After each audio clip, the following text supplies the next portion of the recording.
തെരഞ്ഞെടുപ്പ് പ്രഖ്യാപനത്തിന് മുൻപേ കളം നിറയാനായ ആത്മവിശ്വാസത്തിലാണ് ബി.ജെ.പി സംസ്ഥാന ഘടകം. ദക്ഷിണേന്ത്യയിൽ കൂടുതൽ സീറ്റ് പിടിക്കാനുള്ള തന്ത്രങ്ങളിൽ കേരളവും ബി.ജെ.പിക്ക് നിർണായകമാണ്. നരേന്ദ്രമോദി 2 അക്കം തികയ്ക്കുമെന്ന് പ്രഖ്യാപിക്കുമ്പോഴും കുറഞ്ഞത് 2 സീറ്റ് പിടിക്കാനാണ് സംസ്ഥാന ഘടകത്തിന്റെ പ്രതീക്ഷ.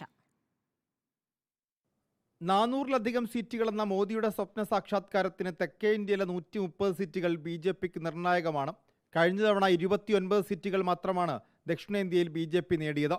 തമിഴ്നാടും കേരളവും ആന്ധ്രയും ഒന്നും സംഭാവന ചെയ്തില്ല. ഇക്കുറി കേരളം ഉൾപ്പെടെ ദക്ഷിണേന്ത്യൻ സംസ്ഥാനങ്ങളിൽ വൻ മുന്നേറ്റം ബി.ജെ.പി പ്രതീക്ഷിക്കുന്നുണ്ട്. കേരളമേ जनता हमें पिछले चुनावों में डबल डिजिट वोट परसेंट वाली पार्टी बना चुकी है. अब बीजेपी के लिए डबल डिजिट सीट्स की मंजिल बहुत दूर नहीं है. തിരുവനന്തപുരത്ത് ശശി തരൂരിനൊത്ത പ്രഗത്ഭനെ കളത്തിലിറക്കിയെന്ന ആത്മവിശ്വാസം ബി.ജെ.പിക്കുണ്ട്.